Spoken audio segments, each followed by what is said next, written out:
Hello everyone. Let me remind you, these beds are called warm because as the coarse and fine organic matter placed in them decomposes over the years, it releases heat. This allows you to plant crops earlier and better, withstand unexpected cold weather. As a result, you get an earlier and higher quality harvest. Our bed, because of the use of paving tiles, can actually be called a hybrid, since it also has another important effect. The stones accumulate heat from the sun during the day and release it during cool nights. I think many have noticed how much faster and taller grass grows near large stones. The concrete tile curbs serve the role of the stone. They act both as heat accumulators and as conductors of solar heat deep into the soil. Last season, we grew very heat-loving plants here. The soil is so soft that I dig without using my foot. Let's first look inside this bed to see what happened to the organic matter after 6 years before discussing its structure. Now with my foot in one hand, the other holds the camera. Moreover, there were a lot of questions about what to do after it stops heating. Let's figure that out now. To reduce the chance of harming earthworms, I try to remove most of the soil with a pitchfork. We don't dig over these beds since it's not necessary at all. Our invertebrate little brothers, the earthworms, gladly do this hard work for us. There are nearly as many worms as in a compost pile. We save a lot on gardening tools like a tiller. We also mulch the beds with mowed lawn grass. At first, this mulch protects the soil from drying out, and then it becomes food for our silent workers. Thanks to mulching, the beds hardly need to be watered. The lower soil layer differs from the upper in quality and bacteria, so I set it aside to reload later in reverse order. Mixing or swapping the layers is not recommended. The deeper you dig, the richer the soil becomes. Worms or partisans are still present, but much rarer. By the way, earthworms have the ability to regenerate lost segments, but this ability varies between species and depends on the extent of the damage and the conditions the worm is in. Not worms, but real pythons. Must be the Rosaviki coming through. Studies have shown that theoretically in some species it is possible to grow 2 whole worms from a split specimen. As I understand it, theoretically you can double the number of worms, but there's no time to check that. Also, you might harm our little brothers, and we already have plenty. The garden bed rises about 14 inches above the ground. I dig out the soil about a spade's depth below the surface, and the tiles are laid in this simple way. The bottom row is about 2/3 buried, with the second row resting on top. The shovel hits something hard. Guys, this is a treasure chest that I hid securely during better and more prosperous times, foreseeing less prosperous times. I was dreaming. Although you could say this rough organic matter is actually a real treasure for high warm garden beds. So, we leave the old treasure chest in its place and go back to the time when it was hidden, to the time when we created our first high warm garden bed. I began by marking the area, placing turf on one side and deeper soil on the other. At first I dug down 1 spade deep, then in the middle of the garden bed I dug another spade deep. As experience showed, with this garden bed height, digging deeper than 1 spade isn't necessary. Otherwise, you'll need lots of organic matter and may use too much, which is what happened to me. I used boards from a broken composter as coarse organic matter, then added wood waste from pruning bushes in the garden. To speed up the decomposition of the coarse organic matter, I sprinkled it with pure humus from the bottom of the composter. This very first layer will prevent the cold from deep in the ground from interfering with our spring plans. Then I covered it with the extracted soil and watered it thoroughly. Next, I used the organic matter from the top part of the composter. This is grass, leaves, and other plant waste that hasn't decomposed over the winter. I covered it with soil, watered it well, and repeated the process. I got the idea to lay the tiles in 2 rows from a foreign video. The single row layout reminds me of my stylish Soviet childhood. That's how we used to border flower beds with bricks, and then we would even paint the bricks. Next, I use fine organic matter. For that, I use the contents from the middle part of the composter. I cover it again with the extracted soil, water it, and repeat the process once more. Let's return to the present day. This is our most carefully prepared, warm, raised bed. In the following ones, I simplified some steps here and there. Worms. You need ones about the length of your palm. Work. Our little brother, work. I add coarse organic matter and the yard's wooden debris quickly decreases. Using the example of redoing this bed, I'll show you how I do everything now when I'm building another new warm garden bed. The bed is 5 meters long, with 2 reinforcement ties screwed to the framing boards for added reliability. I'll show you exactly how I screwed them in a little later. As I said before, for a bed height of 30-14 inches, dig about 1 shovel deep below ground level. Last year, when I made a tall, warm bed out of EPPS, I used up all the shredded branches from pruning the garden on it. I go straight to filling the composter's top, first sprinkling soil on the boards.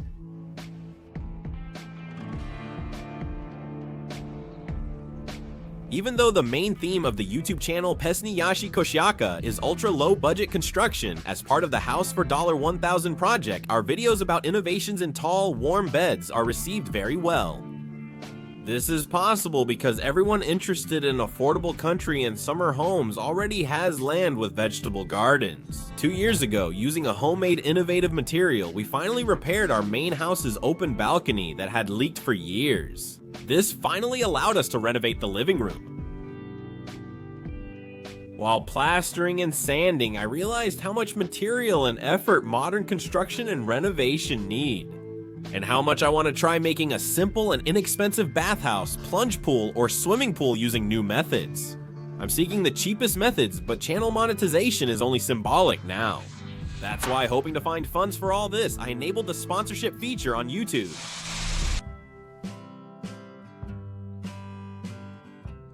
Next, I load fine organic matter as the next layer. This is the middle of the composter. You can find larvae and beetles in the compost, but not all larvae are harmful or attack our plants. These are bronze beetle larvae. They don't feed on living plants, so they live in the humus and help earthworms. In the garden beds, we occasionally find rhinoceros beetles listed in the Red Book, and their large larvae are also beneficial. There's plenty of all kinds of creatures. Now a sparrow will come and eat it. Imagine right from the hand. And look at those whiskers. Yeah.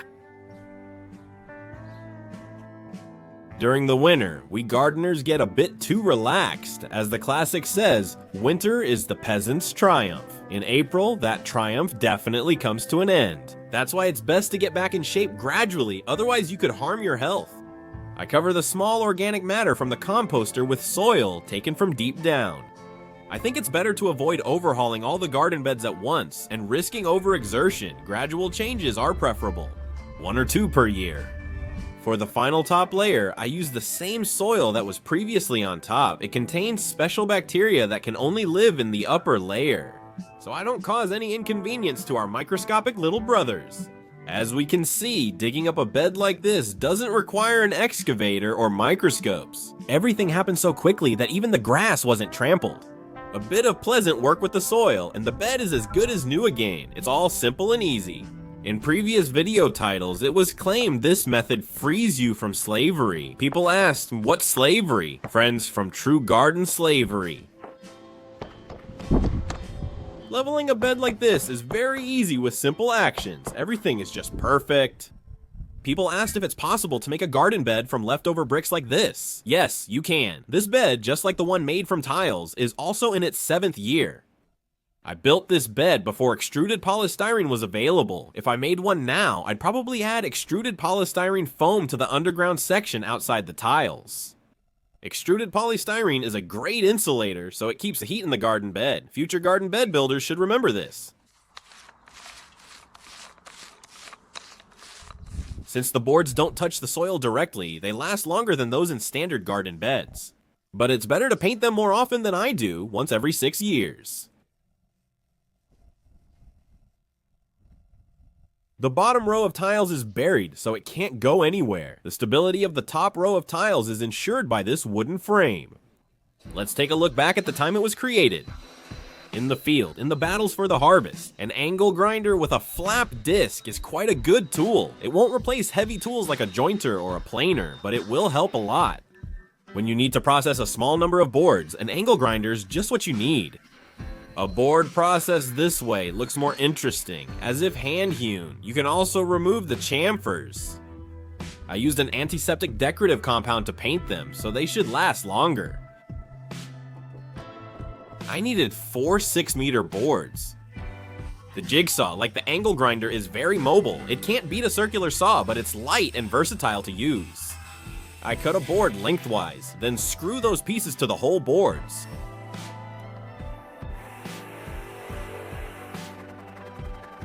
I cut the corners at 45 degrees and screw them together. Although an organic matter warm bed lasts about 5 years, we've seen no drop in yield. I think it's because of the heat accumulation effect from constantly mulching with mowed grass. I reloaded this bed specifically to show you, my friends, that it's not a complicated process at all. I welded nuts to rebar and added 2 crossbars for extra strength. There's a common belief that raised beds are overrun by countless hordes of ants. I've seen individual ants, but contrary to the concerns of commenters, I haven't found a single underground ant nest. Ants don't bother us, they live their own lives. I cut pieces from roofing scraps for the corners. As proof that this bed is really in its 7th year, I'll leave a link to the first video about it in the description. The publication date says it all. That's not all. These beds can easily be turned into greenhouses. An elderly neighbor suggested this idea. After I finished the first bed, she saw it and asked, "What did you make?" She said she thought it would be a greenhouse, and I agreed. Why not? I took the hoops from the shed and drilled a few holes in the boards. And voila, there's the little greenhouse. I drilled the holes so that they went through the top boards and continued into the bottom boards. That way, the hoops stand securely. From the footage I shot, I immediately made a video for the then very young YouTube channel Pesni Yashi Koshiaka. In it, I demonstrated the incredible luxury and comfort of these beds. By the way, my neighbor couldn't stand the gardening slavery. No, she's fine. She sold her property to younger buyers, freed herself from obligations, and bought a city apartment. But as for the purview, a red tomato on a tall warm bed on the 26th and Yunya pie. And this is how the peppers feel on the tall warm bed. But I believe this slavery can and should be fought, but we will take a different path. And cabbage? I filmed the first season of using the garden bed not on my phone, but with a camera. Our personal records began appearing too.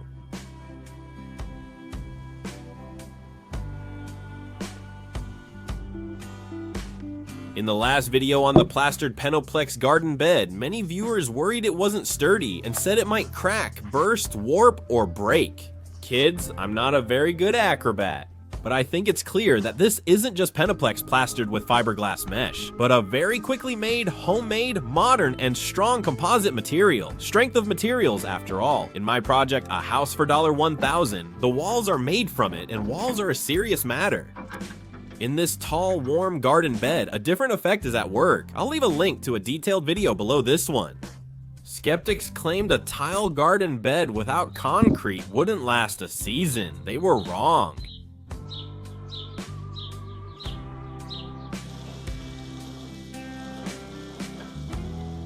Heavy rains don't flood the tall garden beds. We had a big flood in our village. The groundwater rose a lot and the soil is very wet, so this time I decided not to water the layers when laying them. There was a chance only the garden beds would stay above water as it rose quickly, which is another advantage of them. You adjust your watering depending on the situation, right? Yes, show me where the water is, there's a lot of water.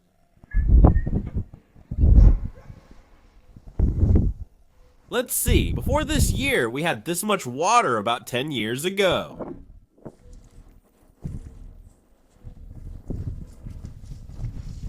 Maybe it's just the dog. The dog wouldn't feel ashamed.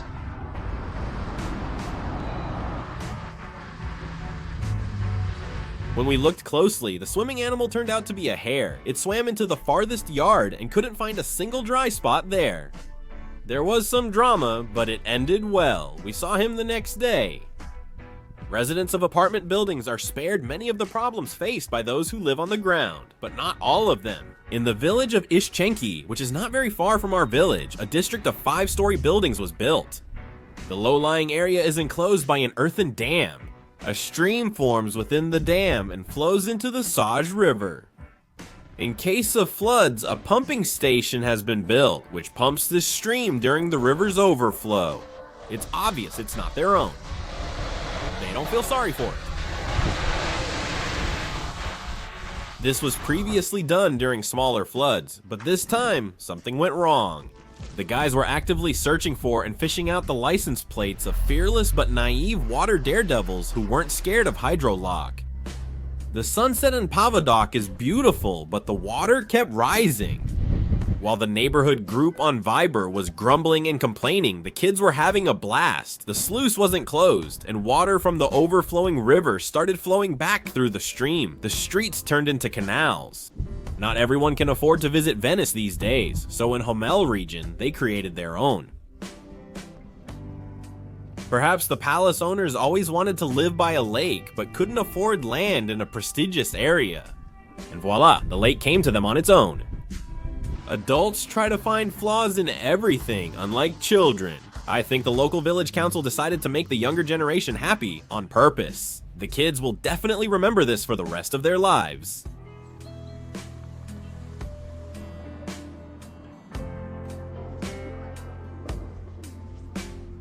The basements in the 5-story buildings flooded, but since people store mostly junk there, the village council likely wasn't worried.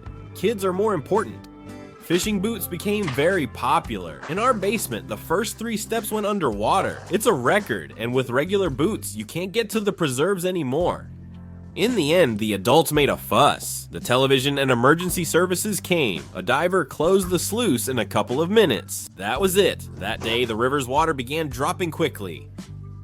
It turned out that the kind diver seemed to have extended the kids' fun by locking the water in the Pry Homels Lake District. Chonky built Belarus's first outdoor mini water park for kids, but the water is cold in April. And finally, my wife will demonstrate a recipe from high Belarusian cuisine, potato babka. You'll need brisket, onion, 2 eggs, potatoes, a glass of milk, pepper, and salt. Editor. In the last video, my wife shared the recipe for Belarusian potato sausage, known as bulbianaya peshka. Some viewers of Lithuania's Pesnya Yashi Koshika channel protested in the comments. This isn't our Belarusian recipe, but their Lithuanian one called Vedarai. We're not trying to forcibly Belarusianize this recipe. For centuries, Belarusian and Lithuanian lands belonged to the same states. First the Grand Duchy of Lithuania, then the Polish-Lithuanian Commonwealth with the Poles, later the Russian Empire, and finally the Soviet Union. Lithuanians likely learned the recipe from neighbors and may have unintentionally claimed it as theirs. Or maybe it's our common dish, just with different names. Belarusians are linked to potatoes, but does that mean they're best for us? Culinary historians agree that potato sausage, bulbina kishka, and potato babka both originate from Belarusian lands. You need to grease the roasting pan well with fat. The Poles have been holding festivals dedicated to this sausage for 20 years now. They love it very much too. To further stir international culinary politics, we decided to share another Belarusian recipe. Preparation is simple and needs little explanation. The key is to bake it for 1.5 hours at 180 degrees, then 2 more hours at 150, and it will turn out great.